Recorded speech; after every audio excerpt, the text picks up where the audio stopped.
আপোনালোকৰ ঘৰত বাৰু পেটছ আছে নেকি? ডগছ বা কেটছ?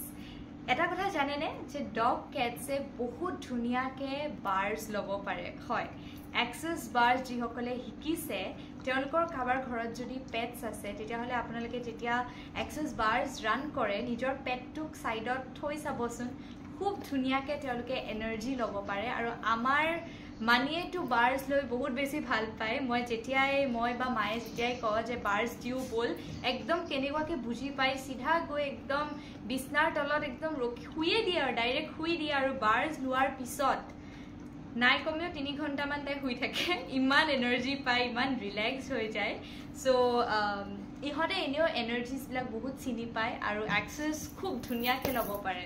আৰু গুৱাহাটীৰ মানুহখিনিৰ কাৰণে 11 তাৰিখে আমাৰ আহি আছে, মানে মে'ৰ 11 তাৰিখে access body process class in Guwahati. আৰু যিসকলে এক্সেছ বডি প্ৰচেছ শিকিব বিচাৰিছে তেওঁলোকে বাৰ্ছ নকৰিলেও কথা নাই, বাৰ্ছ নকৰা মানুহ এক্সেছ বডি প্ৰচেছৰ ক্লাছটো কৰিব পাৰে।